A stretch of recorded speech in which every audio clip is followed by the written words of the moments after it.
10 नवंबर को दिल्ली के Lal Qila metro station के पास एक जोरदार धमाका हुआ, एक ब्लास्ट हुआ और उसको सरकार ने आतंकी घटना माना, जिसमें कि 13 लोगों की मृत्यु हो चुकी है और लगभग 25 लोग घायल हैं। और उसके बाद 14 तारीख की रात में एक सूचना लगती है कि जम्मू कश्मीर के नौगाम पुलिस स्टेशन में जोरदार धमाका हुआ है।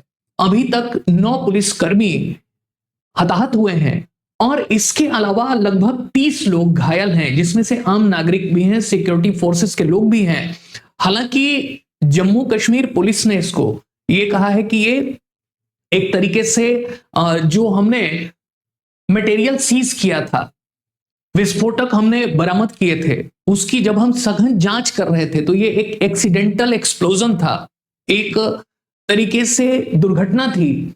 लेकिन इस घटना को अंजाम देने के लिए एक आतंकी संगठन पीपल्स एंटी फैसिस्ट फ्रंट ने इसकी जिम्मेदारी ली है और उन्होंने साफ साफ कहा है ये आतंकी घटना हमने की है। हालांकि पुलिस इससे इनकार कर रही है और ये पीएएफ वही संगठन है जो कि जुड़ा हुआ है जैश ए मोहम्मद से, और जैश ए मोहम्मद के ही टेरर मॉड्यूल के ऊपर दिल्ली में जो कार धमाका किया गया वो उन्हीं की स्टाइल थी, जिसको हम फरीदाबाद मॉड्यूल कह रहे हैं। तो अचानक से भारत में इस तरीके के हमले कैसे बढ़ गए, खास करके ऑपरेशन सिंदूर के बाद जब कार्रवाई तेज हुई, इंटरनल सिक्योरिटी को लेके, लैप्सेस को लेके जांच हुई, राष्ट्रीय सुरक्षा एजेंसियां दिन रात एक करने लगी, जितने भी जिम्मेदार लोग थे इन आतंकी कार्रवाइयों के लिए उनके विरुद्ध सघन जांच अभियान और अरेस्ट किए गए। उसके बाद से आतंकी कार्रवाइयां बढ़ी हैं। एक अनुमान है कि लगभग 3000 से अधिक जो इस तरीके के लोग थे जो पहलगाम हमले के षड्यंत्र में लगे थे, उनको गिरफ्तार किया गया कश्मीर के अंदर में। तो एक तरीके से बहुत जबरदस्त कार्रवाई हुई। पूरे देश में एक आतंकी नेटवर्क को ट्रेस किया गया, देश के विभिन्न कोनों से 81 लोगों को गिरफ्तार किया गया, कई सारे आतंकी मारे गए। तो ये जो पाकिस्तान समर्थित आतंकी समूह थे उनके ऊपर एक बड़ा ब्लो था और इसी का बदला लेने के लिए वो तैयारी कर रहे थे। तो अभी जो हमें फरीदाबाद मॉड्यूल दिखा है जिसमें कि I-20 कार में ब्लास्ट किया गया लाल किला के सामने, तो वो एक तरीके से छोटे स्केल का ब्लास्ट है। उनकी योजना थी कि 6 दिसंबर के आसपास बाबरी मस्जिद ध्वंस का बदला लेने के लिए, और एक आइडेंटिकल भी होगा, उस ब्लास्ट को किया जाए। लेकिन उसके पहले ही पुलिस और सिक्योरिटी एजेंसीज की लगातार छापामारी और कार्रवाइयों में बरामद RDX और अमोनियम नाइट्रेट जो कि लगभग 3000 केजी था, RDX भी लगभग 360 केजी के आसपास पकड़ा गया। तो पूरा एक मॉड्यूल जब बर्स्ट कर दिया गया तो उसी पैनिक में यह विस्फोट किया गया है। ये बातें हमें भारत की सिक्योरिटी एजेंसीज बता रही हैं, सरकार बता रही है ऑफिशियली। और ये जो हमने क्लेम किया ये कोई हवा में नहीं था, क्योंकि भारत पहले ही कह चुका था कि हम मामले की जांच करेंगे और उसके बाद बताएंगे कि ये एक्सीडेंटल CNG ब्लास्ट है कि कोई आतंकी कार्रवाई है। और पूरे 24 घंटे लिए गए और उसके बाद भारत सरकार ने ऑफिशियली डिक्लेयर किया कि ये एक आतंकी घटना है। और अभी ये पुलिस स्टेशन में ब्लास्ट भी कहीं ना कहीं मामले की गंभीरता को बता रहा है। तो इसी मामले के ऊपर हम पूरा समझेंगे कि ये जो घटनाएं हो रही हैं, क्या इसमें पाकिस्तान की संलिप्तता है, क्या इसमें किसी तरीके से कोई पूरा एक नेटवर्क काम कर रहा है क्या, और भारत सरकार ने अगर आतंकी घटना घोषित ही कर दिया है तो इसके क्या इंप्लीकेशन होंगे। भारत सरकार इतना सोच सोच के क्यों कदम रख रही है। इसके पहले तो अभी तक कोई भी घटना होती थी तो पाकिस्तान के ऊपर जिम्मेदारी हम डाल देते थे, लेकिन अभी भारत सरकार इतना कॉशियस क्यों है। इस पूरे मामले को समझेंगे अपनी इस सेशन में। नमस्कार, मेरा नाम है आनंद प्रकाश, बहुत बहुत स्वागत है आपका इस सेशन में। तो चलिए बात करते हैं। यहां पे आपको जो व्यक्ति दिखाई दे रहा है ये उमर नबी है और इसी ने कार ब्लास्ट किया। यही मेन व्यक्ति है कार ब्लास्ट करने के लिए, और सबकी उम्र लगभग 35 से 40 साल के बीच में है। एक नया आतंकी मॉड्यूल आ गया है। अभी तक तो ये कहते थे कि आतंकवादी वो बनता है जैसे कसाब वाले मामले में हमने देखा, संसद पे हमले के स्थिति में कसाब एक बहुत गरीब और अनपढ़ व्यक्ति था जिसको पाकिस्तान की टेरर आउटफिट्स ने ट्रेंड किया और भारत में हमला के लिए भेज दिया। लेकिन यहां पे ये तो सब तो पढ़े लिखे लोग थे, जैसा हम मूवीज में देखते हैं, वो जो स्पाई सीरीज होती हैं उसमें देखते हैं कि ये पढ़े लिखे लोग थे, हाईली स्कॉलर्ड थे, सब के सब एमबीबीएस हैं। अभी तक तो 6 एमबीबीएस पकड़े गए हैं, खाली 2 मौलाना हैं। अभी तक 650 लोगों को गिरफ्तार किया गया है दिल्ली कार ब्लास्ट के मसले में, और संभवतः ये जो पुलिस स्टेशन पे कार्रवाई है, हो सकता है एक्सीडेंट भी हो और हो सकता है कि आतंकी कार्रवाई भी हो बदला लेने के लिए। ये हमें बाद में ही पता लगेगा, स्थिति स्पष्ट होगी। तो ये जो उमर नबी है, इसने पैनिक में क्यों कार्रवाई की?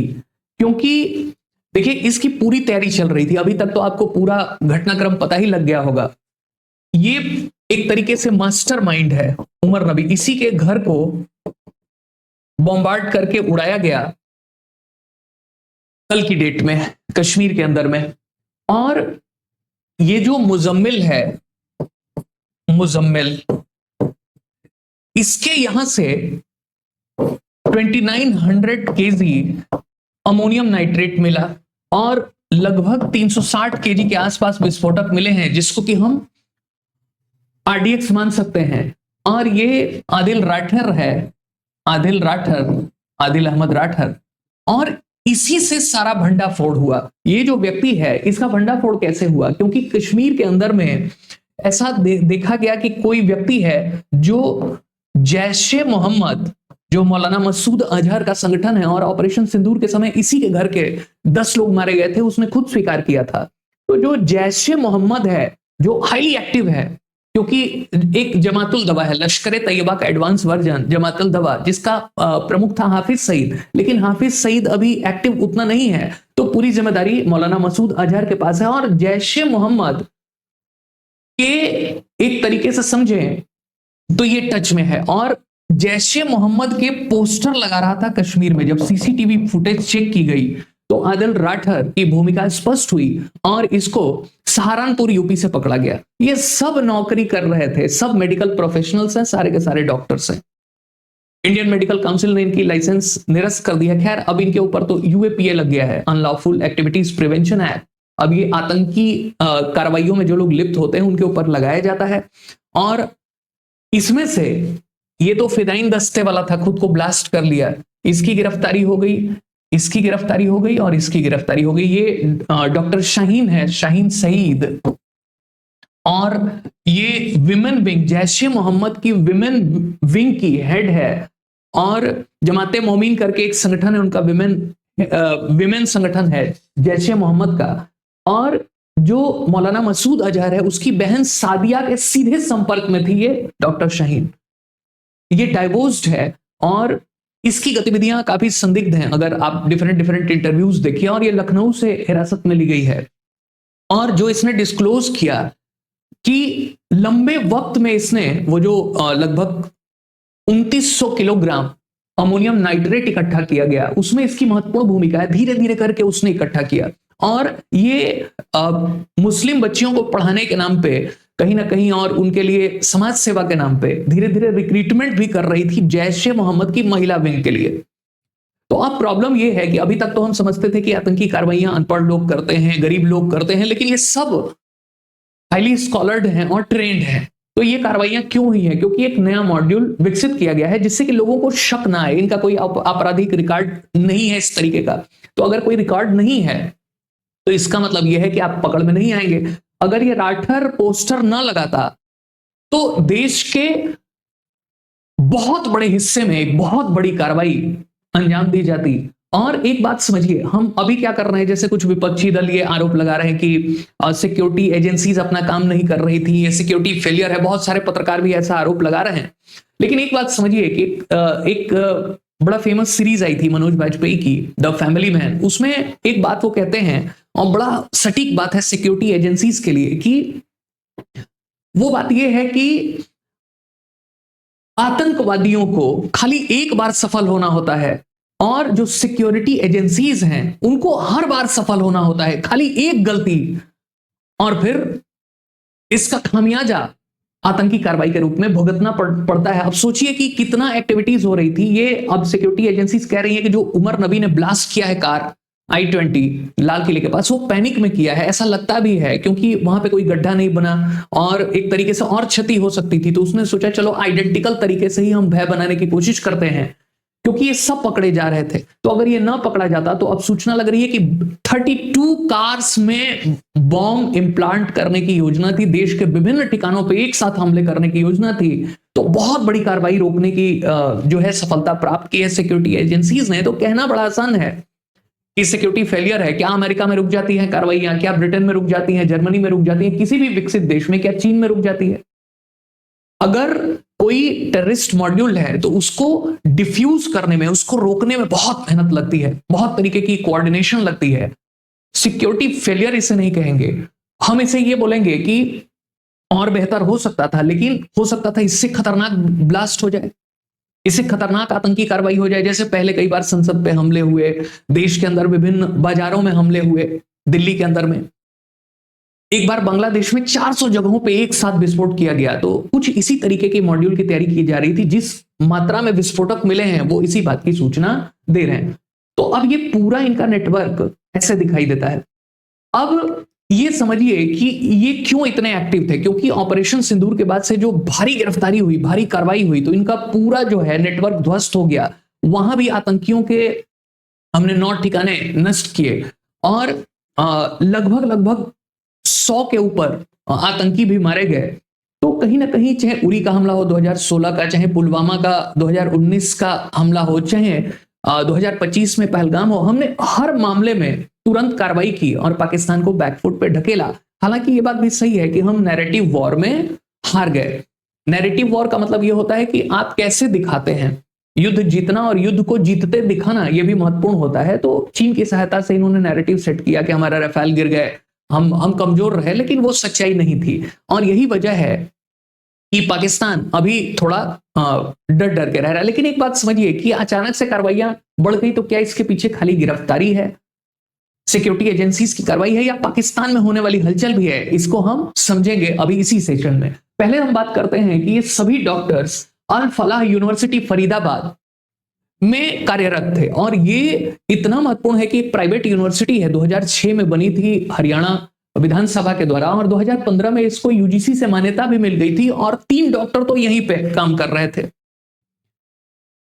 और ये एक गांव में है फरीदाबाद के, तो और दिल्ली से नजदीक है, तो यहां से कार्रवाई को अंजाम देना बड़ा आसान था। और सबसे आश्चर्य की बात यह है कि इतनी बड़ी कार्रवाई चल रही थी और ये एक सेंटर बना हुआ था, तो ये आश्चर्य में डाल देता है। एक अगली बात यह है कि अभी अभी जो Indian association of Indian universities है, उन्होंने इनकी मान्यता रद्द कर दी है। कहा है कि आप तुरंत हमारा नाम यूज करना बंद करिए। इनके खिलाफ भी बहुत तरीके की जांच हो रही है, ईडी ने कार्रवाई शुरू कर दी है। अभी हमने कहा कि भाई आतंकी घटना घोषित कर दिया, तो इसका मतलब क्या है? आतंकी घटना का मतलब कि अब सरकार ने स्वीकार कर लिया कि इसके पीछे एक पूरा स्टेट स्पॉन्सर्ड टेररिज्म है, नेटवर्क काम कर रहा है, पाकिस्तान का हाथ हो सकता है इसके लिए।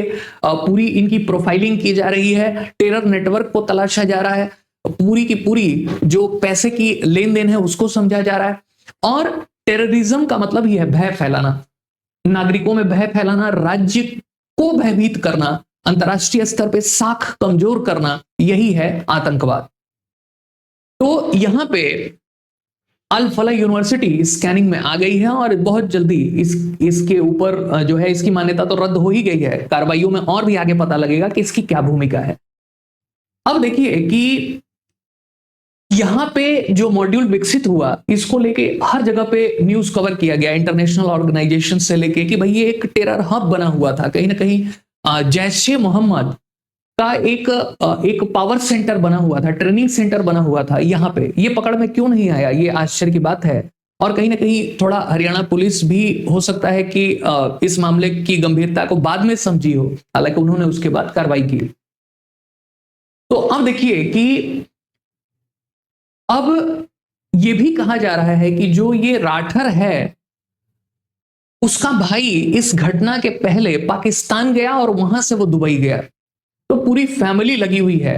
यहां जो बात हो रही है कि जो ब्लास्ट का प्रोब किया गया है, इसमें एक जो अभियुक्त है आदिल राठर, जिसको कि सहारनपुर से पकड़ा गया और यही पोस्टर लगा रहा था, इसका जो भाई है वो दुबई गया। तो अब कहने का मतलब ये है कि पाकिस्तान होते हुए दुबई जाना मतलब कि दुबई में तो बहुत सारे आतंकी और माफिया बैठे रहते हैं, तो पूरी नेटवर्किंग दिखाई दे रही है इनकी, और इस नेटवर्क को ट्रेस किया जा रहा है। तो यही कहा जा रहा है कि इस कार्रवाई को ऐसे ही नहीं किया जा रहा है, इसके पीछे कुछ राज है। खाली वो सिक्योरिटी फोर्सेस कार्रवाई नहीं कर रही हैं, इसके पीछे पाकिस्तान में होने वाली हलचल भी है, क्योंकि पाकिस्तान में इस समय ऑपरेशन सिंदूर के पहले बहुत विरोध था शहबाज शरीफ की सरकार का, क्योंकि वो एक तरीके से पपेट सरकार है, कठपुतली सरकार है, और यहां पे विरोध था सेना का।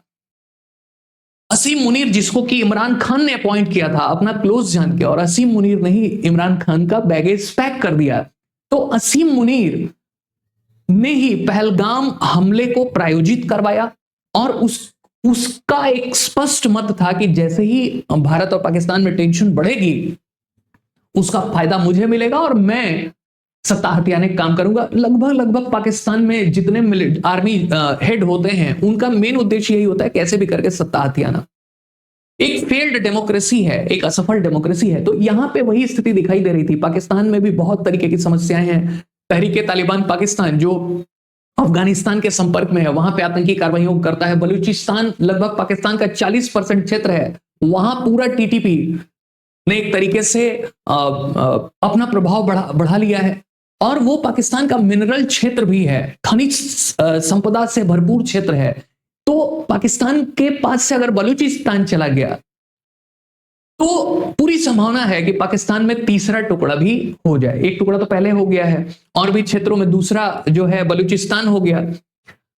तो कहने का मतलब यह है कि यहां पे जो असीम मुनीर है ये अपनी स्थिति को लगातार मजबूत कर रहा है। पहले ये फील्ड मार्शल बना, आजीवन अब ये फील्ड मार्शल रहेगा। अब वो यहां पे 27th कॉन्स्टिट्यूशनल अमेंडमेंट किया गया, और उस अमेंडमेंट में इसने कहा कि अब मैं बन जाता हूं, अभी तो मैं फील्ड मार्शल हूं ही, लेकिन एक मुझे इम्यूनिटी दे दो। अब मेरे खिलाफ कोई केस नहीं चलेगा, आजीवन लाइफ टर्म के लिए इम्यूनिटी मिल गई इसको, कि अब इसके खिलाफ कोई केस नहीं चलेगा और ये सुरक्षित हो गया। इसको सुविधाएं प्रेसिडेंट जैसी दी जाएंगी, इसको सुविधाएं प्रेसिडेंट जैसी मिलेंगी और सब कुछ वैसा ही होगा। और अब ये तीनों सेनाओं का हेड हो गया। पहले तो कोऑर्डिनेटर के रोल में आर्मी हेड होते थे, अब ये तीनों सेनाओं का हेड हो गया, स्पष्ट रूप से सेना प्रमुख हो गया ये। तो चीफ ऑफ डिफेंस फोर्सेस बन गया, एक नया पद बनाया गया, और ये कहा गया कि अब से जो सुप्रीम कोर्ट होगी उसकी जगह एक फेडरल कोर्ट बनाया गया है। फेडरल कोर्ट के लोग क्या करेंगे, अंतिम फैसला लेंगे। तो फेडरल कोर्ट भी मिलिट्री के अंडर में आ गई। तो अब सब कुछ इसके हाथ में आ गया है।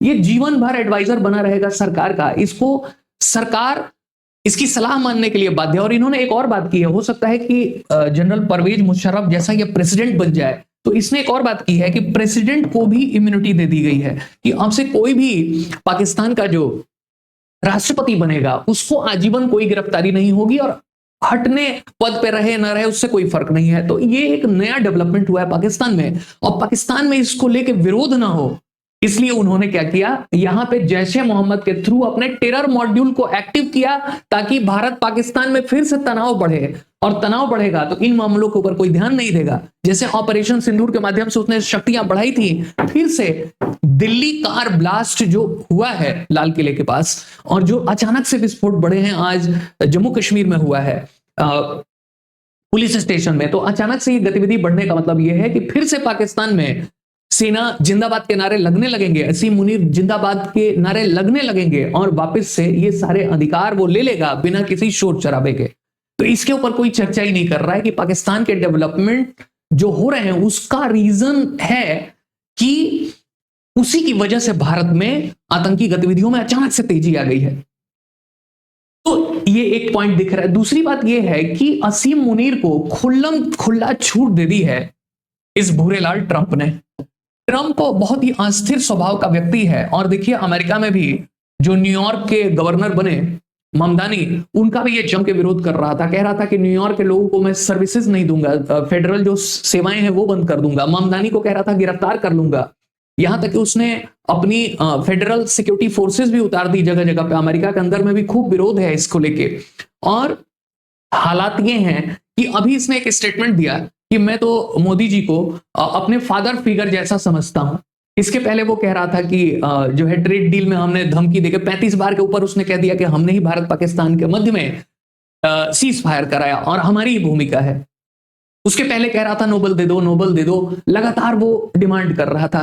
तो ये एक अलग समस्या पैदा कर रहा है और इसने ही असीम मुनीर को एक तरीके से खुली छूट दे दी डोनाल्ड ट्रंप ने कि तुम जो करना है करो, हमारी क्रिप्टो ट्रेड तुम्हारी देश में चलेगी। वो एक अपनी पूरी क्रिप्टो इकोनॉमी बनाना चाहता है डोनाल्ड ट्रंप, बिटकॉइन जैसा खुद की क्रिप्टो इकोनॉमी बनाना चाहता है और उसका बेस बनाना चाहता है पाकिस्तान को।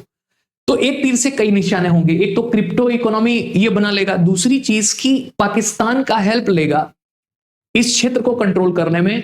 और चीन भी थोड़ा सशंकित हो गया है इस व्यवहार से और इसीलिए उसने चाइना पाकिस्तान इकोनॉमिक कॉरिडोर की जो फंडिंग थी उसको कुछ दिन के लिए रोक लिया है। और चीन के नागरिकों और ऑफिशियल्स के ऊपर भी पाकिस्तान में सिक्योरिटी कंसर्न्स हैं। जैसे कि अभी मैच हो रहा था, श्रीलंका के खिलाड़ियों ने कहा कि नहीं खेलेंगे, तो पाकिस्तान में जगह जगह पे सिक्योरिटी कंसर्न्स है। टीटीपी हाईली एक्टिव है और वो चाइनीज ऑफिशियल्स के ऊपर हमला कर रही थी, तो चीन वहां से हटता हुआ दिखाई दिया। पाकिस्तान अब वापस से अमेरिका के पाले में जाता हुआ दिखाई दे रहा है। हालांकि चीन रहेगा उसकी बैकिंग में, लेकिन अमेरिका के ज्यादा क्लोज क्यों जा रहा है? क्योंकि ये तो एक पपेट है, नमूना है। ये तो कह रहा था कि पाकिस्तान, शहबाज शरीफ की पाकिस्तान जब कहीं जाता है तो लोग समझते हैं कटोरा लेके भीख मांगने आ गया है। तो यहां ये स्थिति दिखाई दे रही है। तो शहबाज शरीफ तो इसका एक पपेट है, एक जोकर है, एक पिट्ठू है, एक कठपुतली है और यही मेन व्यक्ति है। और इसलिए कहता है कि डोनाल्ड ट्रंप कहता है कि माय फेवरेट फील्ड मार्शल असीम मुनीर। तो असीम मुनीर ही एक तरीके से पूरे देश का सर्वे सर्वा हो गया, अभी तक का सबसे शक्तिशाली मिलिट्री जनरल हो गया है ये।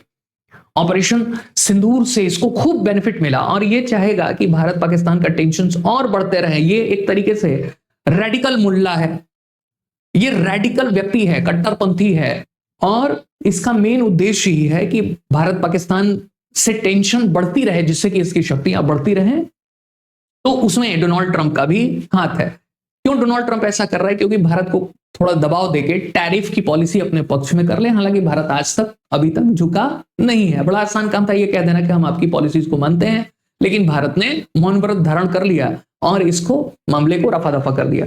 तो यहां इस मामले के ऊपर तो कोई ध्यान ही नहीं दे रहा है कि आखिर भारत में अचानक से ये आतंकी घटनाएं क्यों बढ़ गई हैं। अब एक बात यह है कि देखिए, पाकिस्तान एक ऐसा देश है जहां की, अब जैसे हम एक टर्म यूज करते हैं सॉवरेंटी या संप्रभुता। संप्रभुता उस सेंटेंस को कहते हैं कि एक देश की या राज्य की, आम भाषा में समझें, तकनीकी भाषा इसकी और हो सकती है, आम भाषा में समझें कि राज्य, जिसको हम पॉलिटी में देश को राज्य कहते हैं, हालांकि दोनों अलग अलग चीजें हैं, लेकिन यहां समझने के लिए तो राज्य की या देश की एक सर्वोच्च शक्ति होती है संप्रभुता। इसका उपयोग केंद्र सरकार करती है और इस संप्रभुता को कोई चैलेंज नहीं कर सकता। ना कोई अंदर से चैलेंज कर सकता है, ना कोई बाहर से कर सकता है। कल की डेट में अमेरिका कहे कि मोदी जी तुम हमारे हिसाब से हर पॉलिसी बनाओ, तो भारत इनकार कर सकता है और करेगा ही। अंदर में कोई आतंकी संगठन, नक्सलाइट संगठन, माओवादी संगठन आतंकी हमले करके कोई भारत सरकार को दबाव में लेने की कोशिश करे, केंद्रीय सरकार को, तो भारत सरकार नहीं झुकेगी। इसी को कहते हैं संप्रभुता। संप्रभु है देश, संप्रभु है सरकार, उस संप्रभुता के अधिकार को यूज करती है। तो संप्रभुता कहते हैं कि ये इंडिविजिबल है, मतलब कि ये, इसको बांटा नहीं जा सकता। ऐसा नहीं कि थोड़ी संप्रभुता केंद्र सरकार रख ले, थोड़ी यूपी की सरकार रख ले, ऐसा नहीं होगा। हालांकि संप्रभुता एब्सोल्यूट नहीं होती है, थोड़ा बहुत इसमें कंप्रोमाइज करने पड़ते हैं, लेकिन ओवरऑल देखा जाए तो हमारा संविधान भी कहता है कि भारत एक संप्रभु राष्ट्र है। प्रियम्बल में ही लिखा है, प्रस्तावना में ही। तो यहां पे सॉवरेंटी की बात समझिए कि पाकिस्तान में क्या स्थिति है। पाकिस्तान में यह स्थिति है कि सॉवरेंटी डिवाइडेड है। वो मिलिट्री के अंदर में है, वो फेल्ड डेमोक्रेसी में है। जैसे अब शहबाज शरीफ है तो उसके सामने थोड़े बहुत अधिकार हैं, वही करेगा जो उसको मिलिट्री कहेगी। तो मिलिट्री वहां हेड है, आर्मी वहां हेड है, उसके पास संप्रभुता है। थोड़ी बहुत राजनीतिक दलों के पास संप्रभुता है जो सत्ता में है। एक संप्रभुता कट्टरपंथियों के पास है, जैसे ये जैश ए मोहम्मद का मौलाना मसूद अजहर या हाफिज सईद, इनके पास भी है। दिखाने के लिए पाकिस्तान कार्रवाई करता है कि इनको गिरफ्तार कर लिया गया, लेकिन ये वहां बैठ के आतंकी मॉड्यूल को ऑपरेट करते हैं और ख्वाजा आसिफ ने, जो वहां के डिफेंस मिनिस्टर है पाकिस्तान का, उसने खुद एक्सेप्ट किया था कि हमने अमेरिका के लिए लंबे समय तक आतंकवादियों को पनाह दी अफगानिस्तान में रूस के विरुद्ध लड़ाई के लिए। तो ये वहां पे संप्रभुता को यूज करते हैं, इनको मिलिट्री प्रोटेक्ट करती है। ऑपरेशन सिंदूर में जितने आतंकी मारे गए थे उनको मिलिट्री के बड़े बड़े अधिकारी गार्ड ऑफ ऑनर देने के लिए गए थे। उनके क्रेमेशन में उनके जो बिरियल हो रहा था, दफनाया जा रहा था।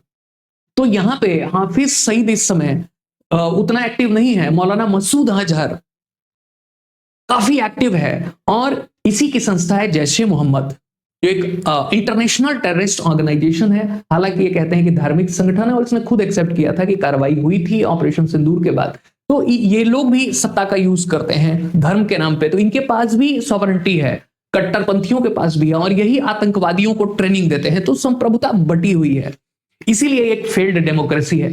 अब भारत में एक बात तो तय हो गई कि ये कार्रवाइयां जो हो रही हैं, वो कार्रवाइयां, अब हमने क्या किया कि अब कड़ाई से निपटने का फैसला किया। तो यूएपीए एक्टिव हो गया है, अनलॉफुल एक्टिविटीज प्रिवेंशन एक्ट। इसका मतलब यह है कि अब रेड अलर्ट घोषित कर दिया गया है जो सेंसिटिव इलाके हैं, जैसे कि अभी चुनाव हो रहा था बिहार में, तो वहां पर रेड अलर्ट था। दिल्ली में है ही, महाराष्ट्र, और जो हमारे दक्षिण के इलाके हैं, तमिलनाडु, कर्नाटक, इस तरीके के जो हमारे सेंटर्स हैं, हाई अलर्ट घोषित कर दिया गया है।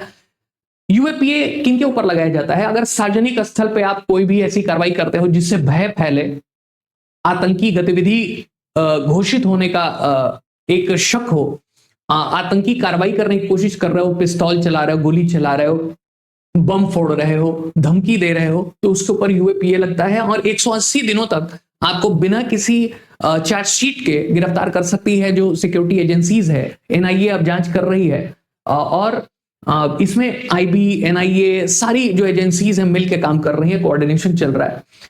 तो इसमें 180 दिन तक तो बिना चार्जशीट के आपको बंद कर दिया जाएगा। प्लस आपके ऊपर जिम्मेदारी होगी अपने को निर्दोष सिद्ध करने का। आपको जमानत तब तक नहीं मिलेगी जब तक कि आप खुद को निर्दोष नहीं सिद्ध कर लेते। अभी तक ये होता है कि एजेंसीज आपके ऊपर आरोप बताती हैं कि आपके ऊपर है क्या, इसमें आपको खुद को आरोप मुक्त करना होता है। तो ये एक कड़ा कानून है जिसको लगा दिया गया है, अब एक्टिव कर दिया गया, और भारी मात्रा में यूएपीए का प्रयोग करके बहुत सारे लोग की गिरफ्तारियां हुई हैं। तो अभी लगातार जो हमले हो रहे हैं, ये जरूर चिंता की बात है। क्यों भारत थोड़ा कॉशियस है, इस बात को समझना है, क्योंकि पाकिस्तान का जो अभी मैंने बताया कि असीम मुनीर तो चाह ही रहा है कि भारत में एक बार और से भारत पाकिस्तान के बीच में लड़ाई हो जाए, जिससे उसकी शक्तियां और बढ़े। लेकिन भारत ने पहले ही कहा था ऑपरेशन सिंदूर के बाद से कि अगली कोई आतंकी कार्रवाई होगी तो हम इसे एक्ट ऑफ वॉर मानेंगे, युद्ध मानेंगे। और अगर अब इतनी बड़ी बात है कि दोबारा युद्ध की स्थिति हो सकती है, ऑपरेशन सिंदूर 2.0 चल सकता है, तो सरकार फूंक फूंक के कदम रख रही है।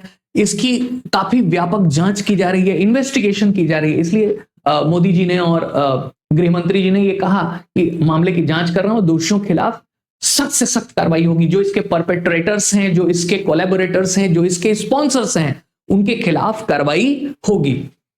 जो लोग इसको अंजाम दिए, जो लोग इसमें सहयोग दिए और जो लोग इसको प्रायोजित कर रहे हैं, सबके खिलाफ कड़ी से कड़ी कार्रवाई होगी, जिसको दुनिया याद रखेगी। तो हम फूक फूक के कदम रख रहे हैं, हमें ये एविडेंस जुटाना है और अंतरराष्ट्रीय संस्थाओं के सामने भी रखना है, अमेरिका को भी दिखाना है, ताकि अगली बार कोई कार्रवाई हो तो अमेरिका ये ना कहे कि आपने हमें कॉन्फिडेंस में नहीं लिया, आपने सूचनाएं नहीं दी। और यही बात है कि मार्को रूबियो ने कहा कि हमने कहा था कि हम इस दिल्ली ब्लास्ट की जांच में सहयोग करने के लिए तैयार हैं। भारत सरकार ने कहा कि नहीं, हम इतने सक्षम है कि खुद जांच करेंगे, आपको इन्फॉर्म करेंगे। और इसीलिए मार्को रूबियो ने कहा कि भारत बहुत अच्छे से जांच कर रहा है और इसकी सूचना हमें मिल रही है।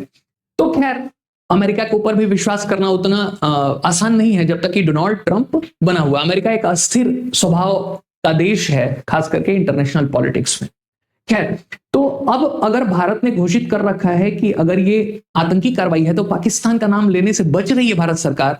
क्यों? क्योंकि जब तक सारे एविडेंस ना हो जाए, जब तक सारी पुख्ता सबूत ना हो जाए, जब तक कि हमारे पास कुछ ऐसी बात ना हो जो हम इंटरनेशनली दिखा सके, अगर हमने पाकिस्तान का नाम लिया तो फिर हमें ऑपरेशन सिंदूर 2.0 शुरू करना पड़ेगा और एक तरीके से सीधे ये वॉर की स्थिति बनेगी। पाकिस्तान और भी तैयार है क्योंकि उसी समय उसके साथ चीन खड़ा हो गया था, अजरबैजान, टर्की सब खड़े हो गए थे।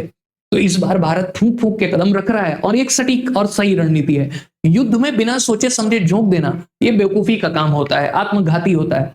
और यही वजह है कि पाकिस्तान का असीम मुनीर लगातार दबाव बना रहा है कि ये घटना घटे और वो अपनी शक्तियों को बढ़ाए। और देखिए, भारत में आतंकी कार्रवाई जब कार ब्लास्ट होता है तो खुद अपने ही देश में असीम मुनीर कार ब्लास्ट करवा लेता है, जिससे कि ये हो जाए कि हम बोल दें कि ये तो अफगानिस्तान के लोगों ने भारत के साथ मिलकर किया है, टीटीपी ने, तहरीके तालिबान पाकिस्तान। क्योंकि अभी अभी भारत और अफगानिस्तान के संबंध काफी बेहतर हुए हैं। ये बहुत बढ़िया एक रणनीति थी पाकिस्तान को बैलेंस करने के लिए।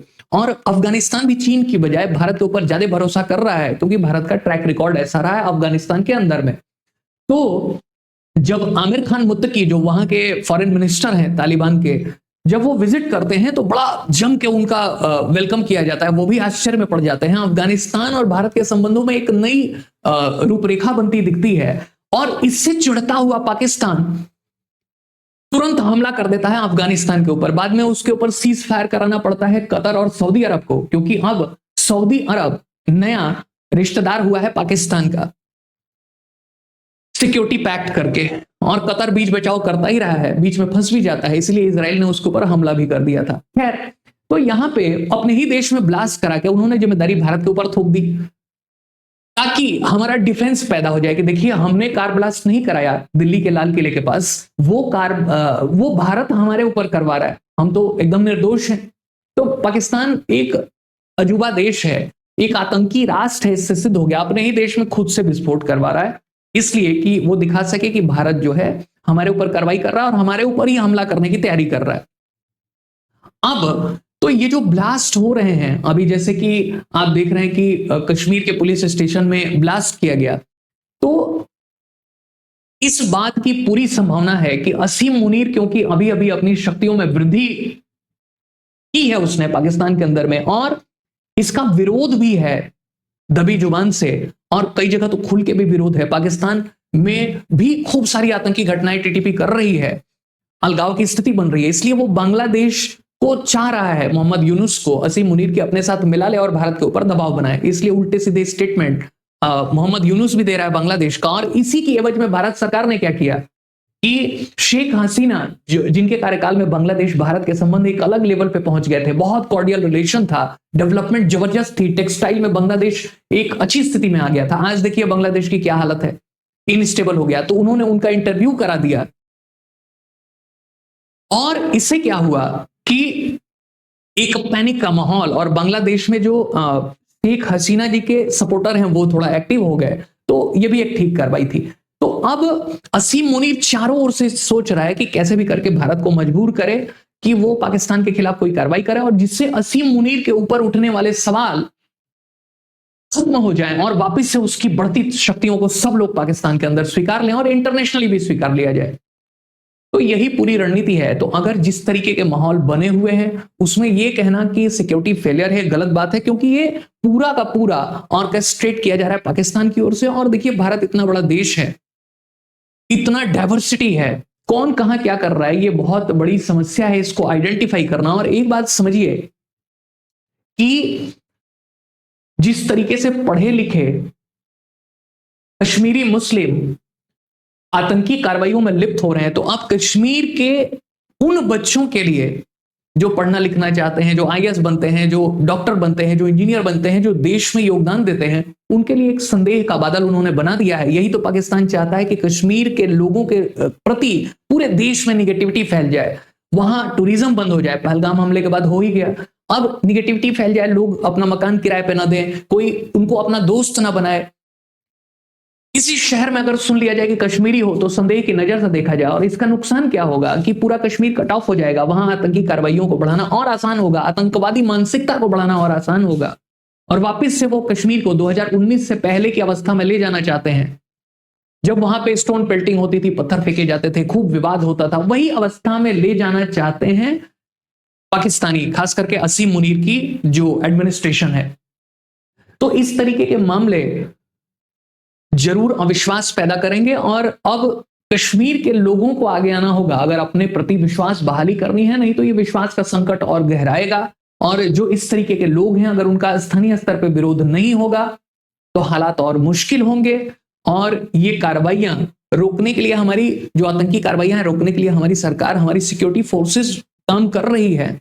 और इसी वजह से इतने दिनों तक कार्रवाइयां नहीं हुई थी। लेकिन जब से अमेरिका का सपोर्ट मिला असीम मुनीर को, तब से वो हाईली एक्टिव है। ये भी हमें समझने की दरकार है।